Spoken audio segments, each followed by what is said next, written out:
Assalamualaikum warahmatullahi wabarakatuh. Apa kabar teman-teman semua? Berjumpa lagi bersama saya Roni. Di sini kita akan membahas tentang basic mechanical. Kalau misalnya minggu kemarin kita sempat belajar tentang Pareto diagram, hari ini kita tambah lagi tentang basic mechanical. Teman-teman udah familiar belum dengan basic mechanical atau dengan mekanik atau dengan mesin ya? Ya, ini basic mechanical. Jadi kita harus tahu dulu ini pengertian mesin itu apa. Nih, si omnya bingung nih. Dia juga nggak tahu mesin itu apa. Mesin adalah alat yang dirakit dari berbagai jenis elemen mesin yang dapat memindahkan energi dan mempunyai efisien. Nih, ini adalah pengertian mesin ya teman-teman ya. Kemudian untuk apa sih mesin itu? Nih, mesin adalah alat yang berfungsi untuk mengirim atau mengubah energi untuk melakukan atau membantu pelaksanaan tugas manusia yang beroperasi di tempat diam atau posisi permanen ya teman-teman ya, dan mempunyai efisiensi. Maksudnya di sini mesin itu dapat mengefisienkan pekerjaan manusia, baik itu dari segi tenaga, waktu, maupun ekonomi. Intinya bisa mempermudah kita dalam berbagai sektor. Makanya seiring perkembangan zaman, mesin itu makin banyak variasinya, makin banyak juga teknologinya, dan makin banyak juga efisiensinya. Kemudian, seberapa pentingkah mesin? Nih, kita ambil contoh pada pembangunan rumah ya teman-teman ya. Nih, si omnya bingung mau bangun rumah. Kalau misalnya pada zaman dahulu, orang-orang membangun rumah itu secara manual. Artinya mereka itu menggunakan tangannya tanpa menggunakan mesin. Tapi seiring perkembangan zaman, sekarang sudah ada mesin. Ini bisa kita lihat dari gambar keduanya. Yang atas itu adalah sebelum ada mesin, dan yang bawah adalah ketika ada mesin. Dan bisa kita lihat, bisa kita analisa.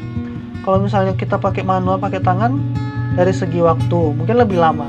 Kemudian dari segi tenaga pasti lebih capek. Tapi kalau misalnya kita menggunakan mesin, di sini molen ya teman-teman, kita ambil contohnya ya. Dari segi energi, dari segi efisiensi waktu mungkin lebih cepat. Kemudian dari segi tenaga juga nggak terlalu banyak digunakan karena telah dibantu oleh teknologi yang dinamai mesin. Jadi penting banget ya sebenarnya mesin ini buat membantu kita sebagai orang yang mengendalikan dan membutuhkan mesin tersebut. Lanjut. Nah, kita ambil di sini ada beberapa contoh mesin. Sebenarnya banyak banget ya teman-teman ya. Tapi di sini saya coba mencantumkan ada 4. Ada pompa, ada fan atau blower, kemudian ada roll, dan ada bubut. Mungkin ini udah familiar juga di kehidupan sehari-harinya teman-teman. Pompa nih. Pompa ini biasa digunain buat air dan sebagainya dalam kehidupan rumah tangga ya. Nah, kita ambil contohnya pompa aja. Kita bahas pompa.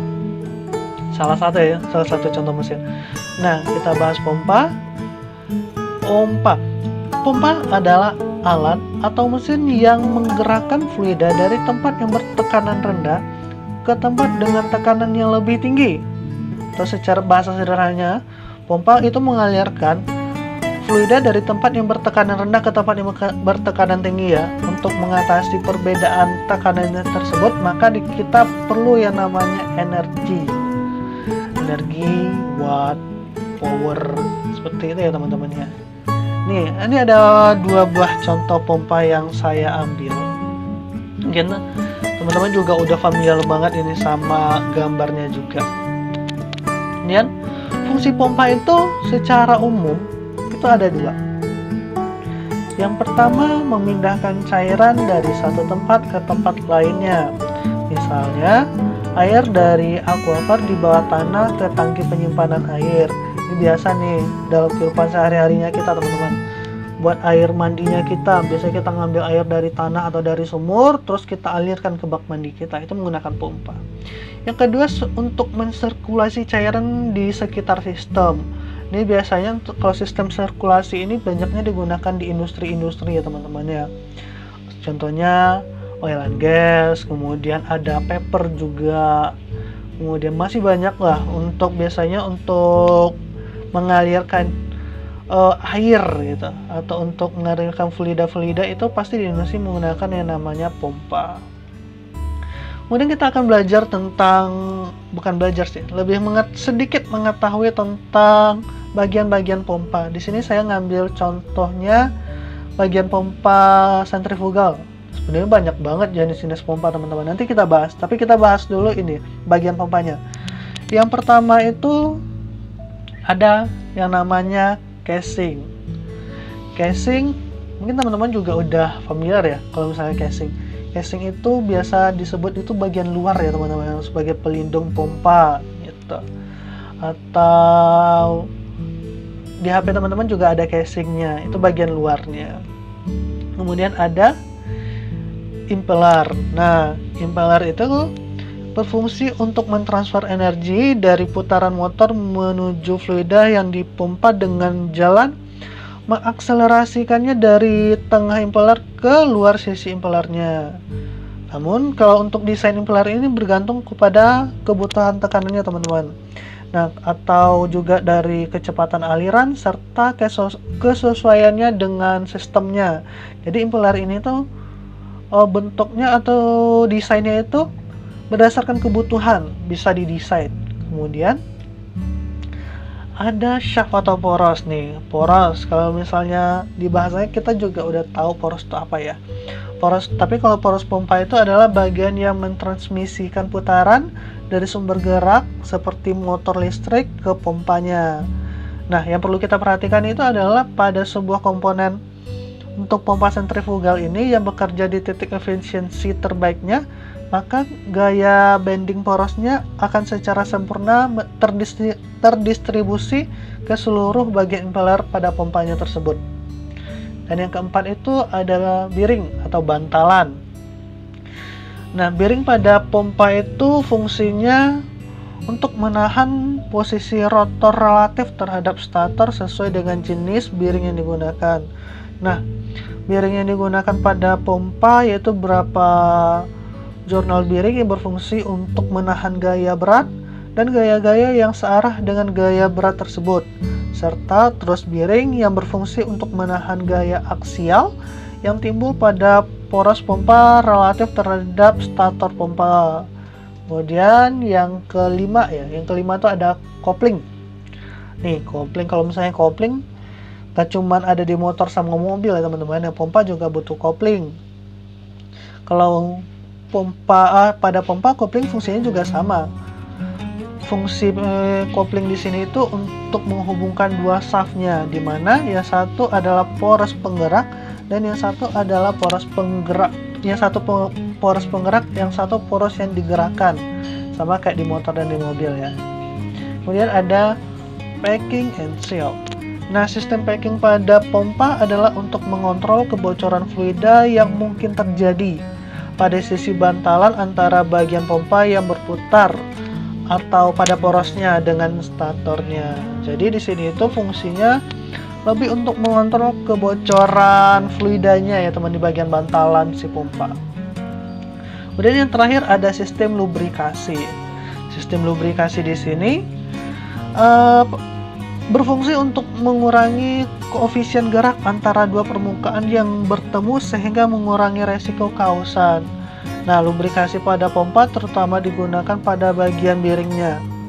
Sistemnya ini dapat berupa loop oil atau juga tipe grease ya, tergantung dari desain pompanya itu sendiri. Jadi juga beda-beda. Lanjut ya teman-teman ya. Nah, kita akan membahas klasifikasi pompa. Secara umum, pompa itu terbagi atas dua. Yang pertama perpindahan positif, yang kedua ada pompa dinamik atau dynamic pump. Kemudian untuk yang positif displacement pump atau perpindahan positif ini, dia terbagi atas dua. Yang pertama ada pompa reciprocating dan yang kedua itu ada pompa rotari. Kemudian untuk pompa dinamik atau dynamic pump ini terbagi atas tiga. Yang pertama pompa sentrifugal, yang kedua pompa aksial, dan yang ketiga adalah special effect pump. Kita bahas satu-satu. Kita bahas dulu tentang perpindahan positif atau positive displacement pump. Kita bahas pompa uh, reciprocating dulu. Nih, bisa kita lihat dari gambarnya. Ini ada piston, ada seal, ada head. Ini bagian-bagian pompa dari reciprocatingnya. Kemudian ini kita bisa lihat dari gambar cara gerak atau cara kerjanya. Nah, cara kerja pompa ini adalah mengubah energi mekanis dari penggerak pompa menjadi energi dinamis terhadap cairan yang dipindahkan. Perpindahan energi ke cairan terjadi melalui elemen berupa gear atau crank yang bergerak secara memutar dengan memberikan dorongan terhadap piston yang selanjutnya menekan fluida sehingga terjadi aliran atau dapat mengalir. Kemudian kita bahas lagi pompa yang kedua. Ini ada rotary atau pump rotary atau rotary pump. Ini bisa kita lihat dari gambar cara kerjanya, yaitu berputar ya teman-teman, berputar. Jadi rotary pump ini secara umum prinsip kerjanya berputarnya elemen dalam rumah pompa yang menyebabkan penurunan tekanan pada saluran isap sehingga terjadi aliran cairan dari sumber masuk ke rumah pompa. Nah, cairan tersebut akan mengisi ruang kosong yang ditimbulkan oleh elemen-elemen yang berputar dalam rumah pompa tersebut. Nah, cairan yang terperangkap akan ikut berputar. Nah, pada saluran keempat terjadi pengecilan rongga. Pada saluran keempat akan terjadi pengecilan rongga sehingga cairan terkempakan atau terhempaskan lah bahasa sehari-harinya, terhempaskan keluar ya teman-temannya. Kemudian kita bahas lagi, ini ada centrifugal pump atau pompa sentrifugal. Ini bisa kita lihat ya, ini dari gambar sistem kerjanya sudah bisa kita lihat juga. Yaitu sistemnya sentrifugal. Jadi kalau misalnya kita artikan dulu, sentrifugal ini adalah berputar tapi dia tuh menjauhi titik pusatnya. Nih, pompa ini merupakan pompa yang sangat umum digunakan, di mana cara kerja pompa ini adalah dengan mengubah energi kinetik atau kecepatan cairannya ini menjadi energi potensial atau berupa tekanan melalui satu impeller yang berputar di dalam casing. Kemudian impellernya itu berupa piringan berongga yang memiliki sudut-sudut melengkung dan berputar oleh rotor penggeraknya. Kemudian putaran dari impellernya ini akan memberikan gaya sentrifugal terhadap cairan yang diarahkan keluarnya teman-teman. Ini bisa kita lihat ya dari gambar. Ini ada panahnya juga, panah penggeraknya. Jadi dia itu menjauhi titik pusatnya, titik tengahnya itu, tapi dia kemudian menjauh sehingga dia itu akan keluar. Dia menjauhi keluar dari sudut-sudutnya tersebut teman-teman. Nah, untuk menjaga agar di dalam casing selalu terisi cairan, maka pada saluran isapnya itu harus dilengkapi dengan kutub atau biasa disebut itu dengan foot valve. Nah, kosongnya cairan dalam impeller ini dapat menyebabkan masuknya udara yang menimbulkan kavitasi. Ya, lanjut. Kita bahas tentang pompa aksial atau axial pump. Ini bisa kita lihat dari dua gambar tersebut. Ini fluidanya masuk serta cara kerja dari pompa aksial ini. Nih, pompa aksial atau dikenal juga dengan pompa propeller itu menghasilkan sebagian besar tekanannya dari propelleri dan gaya lifting dari sudut terhadap fluidanya.